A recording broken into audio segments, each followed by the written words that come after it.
So we are in Kolar, the first big election rally of the Congress in the Karnataka election season, where Mr. Rahul Gandhi was here, and I would say quite high spirits in the Congress camp. If you look at the body language of the leaders at the rally, quite a big crowd also, and Kolar was significant because it is the place where Rahul Gandhi made that controversial comment in 2019, and he has chosen to kick off the election campaign again from this same place, about 2 hours drive from Bangalore.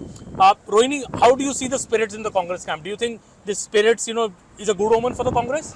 Well, if you look at it, the way the Congress has been portraying itself also, even before the elections were declared and now also, they feel confident. And this is what they're expecting from leaders, especially from the top leadership, to push them a little more, give them more. And if we see, he's talking about being united as a front. We are going to be forming the government. We need 150 seats. The kind of pushing. So it's literally a Kolar push for elections from here. And more importantly, a lot of messaging also taking place from here. Clearly what the Congress needs at this time, because they feel they have a slight edge over the BJP. Also, I think the speech, if we can, I think I would divide it into three parts. Rahul's speech. He started off very well. He started off with the point that, we should, what the Congress plans to offer to Karnataka. He said we are speaking about 4 big promises that we have made to the people of Karnataka, that will give them 200 units of free electricity, will give rupees 2,000 to every woman in every household, will give an allowance even for youth in the state, when we'll give free rice to every household every month. He said these 4 promises will be fulfilled in the first cabinet meeting. And I think that is the formula that Rohini Congress has also followed in other states, be it Himachal Pradesh or be it the other states, and Himachal Pradesh had won, by offering these very clear promises and saying these will be done in the first cabinet meeting. It said so in MP when it said the farm loan waiver is going to happen. Right. So that also got a lot of applause from the crowd. But slowly he slipped into his pet topic, which is his accusations against Adani Group. And I think that didn't really gel with the crowd, did it? No, because see, end of the day, when you're talking about our state elections, we need to talk about local issues. Yes, he did address it like in terms of the bharoses or what promises they have made. But slowly when he slipped into Adani, it didn't ring well with the people, because you did see there was a kind of silence, people trying to absorb it, because it's more of a national issue. People read about it, but they don't know whether it will affect them or not. It affects Rahul Gandhi directly, it affects the Congress maybe nationally, but locally, if you look at Karnataka, Congress for now, that doesn't really seep in. Maybe he's trying to connect it between the money that is being spent on Adani vis-a-vis how much we're going to spend on you in terms of giving you these promises, but that connect didn't really, even as media persons, if you're listening to it, it didn't connect with us as well. But also quickly, if I could say, the way he was trying to, the posture, the stand that he was making, clearly he was very aggressive, very aggressive. And it was like, and this is Kolar, the place that created all the controversy for him. So he's decided to take it head on from here. Well, that takes us to the third part of his speech, which I said that, he brought up this point for the first time, that BJP says I insulted the OBCs when I made that comment in 2019. So let's talk about the OBCs. And I think the impact of Rahul Gandhi meeting Nitish Kumar, Tejashwi Yadav, the Bihar politician, some days back in Delhi, impacted in his speech when he has said that he started speaking now for the first time, I think after a long time, I have heard Rahul Gandhi speak of a caste census. Yes. So he's saying that in 2011 UPA government did a caste census. तो कितनी गिनती है OBCs की country में, कितनी गिनती है एससीज का, एसटीज का, make it public. He is daring the BJP government to make that census public, and 2011 it was done actually in the UPA government, and the UPA government, mind you, Rohini, didn't make it public because they thought it had many factual inaccuracies and it was not a well done. And it had ramifications also that would affect, it could affect governments as well. So it is very interesting that the UPA government didn't make the caste census public. Now Rahul Gandhi is asking the Modi government to make the caste census done by the UPA public. Correct. So, this has been a demand in the heartland, actually the Hindi heartland, in states like Bihar, in the opposition in UP, Akhilesh Yadav has been raising it that the caste census should be done.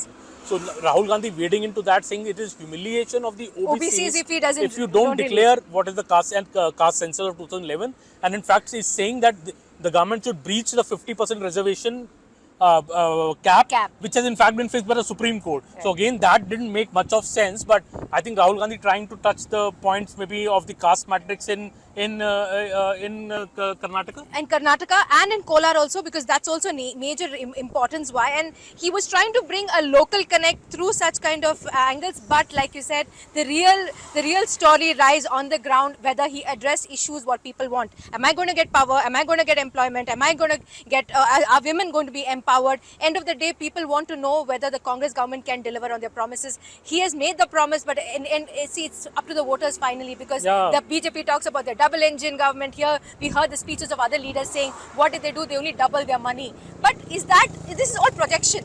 Now, even if you see the poster of Rahul Gandhi here behind us, those promises which the Congress has made finds mention on every poster of the Congress here. So in a way, I think the state Congress, which obviously has done this whole preparation for Rahul's visit, wants to keep the election a very local election. Yes. On local issues, on the issues of Congress promises, on the issue of corruption, which he also, Rahul Gandhi focused on a lot, saying 40% corruption hai, contractors have been complaining even to the PM and all that. So he raised all those points. The issue of corruption and the issue of obviously the 4 promises the Congress making. The Congress state unit is trying to keep it at that. But I believe the BJP would also be a bit pleased by Rahul Gandhi dragging the election into a national direction. National, because so, they would say that he's deflecting from the real problem.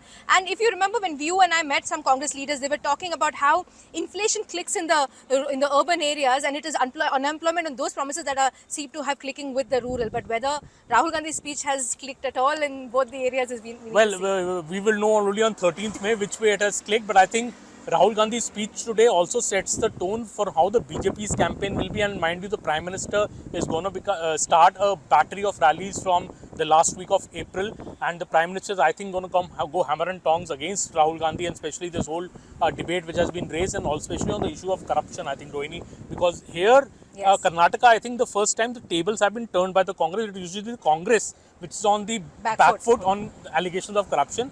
Here, Congress is trying to turn the tables on the BJP. With the 40% commission and the campaign that they bring. Exactly. But the BJP, I believe, Mr. Modi is going to make it a lot about the national level corruption of the Congress. Yes. That, what is the history of the UPA, the various corruption scams in UPA 1 and 2, and how, the serious 2G scam ho gaya, coal scam ho gaya. He's going to bring all these up and say, that this is if you vote this party, it's going to become a corrupt government. And it's, as I think one of the leaders in the interview told us, that Karnataka Congress ka ATM ban jayega corruption ka.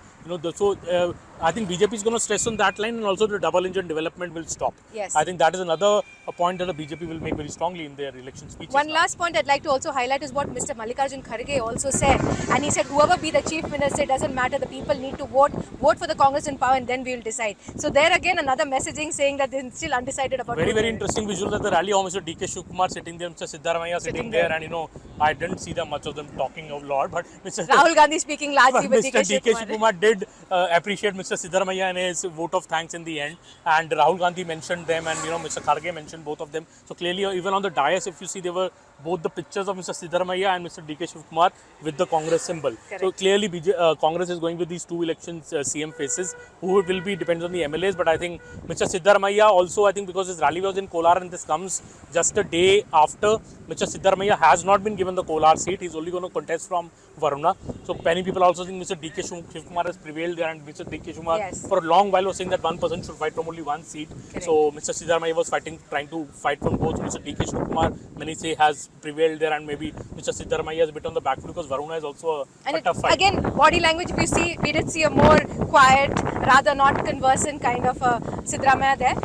He had made his promise saying that he would like to fight from Kolar, but remember, he had also given that rider saying, if the High Command allows me. So it let it open there. The High Command didn't allow him. There was a lot of snuggling from the crowd in the support of his support, which he tried to ask them also to calm down. So that was interesting that in Kolar he had a lot of that popular support, and that is why I think he wanted to contest from there. But he's not contesting anymore from here, and we have, I think, Congress also seems to be a bit on an upswing, because Rohini, the former CM of the BJP, former deputy CM of the BJP, Jagdish Shettar, probably joining the Congress. So that also is giving a fillip to the Congress chances, maybe. Yes, and there was a lot of talk also. Both are Lingayat leaders. Both are Lingayat leaders, and a Lingayat leader, a former Chief Minister of Karnataka, and a person who has a stronghold, especially in North Karnataka, which is a Lingayat region, moving away from the BJP and saying he's joining the Congress is a big blow for the BJP itself. The Congress could have cashed in on it. They do plan to cash in on, but it could have been.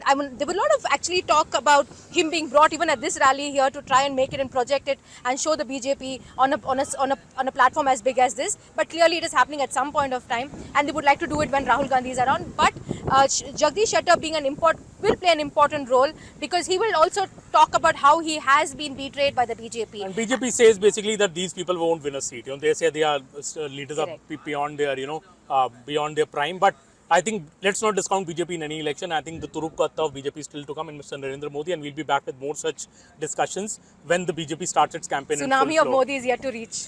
Thank you so much for joining us.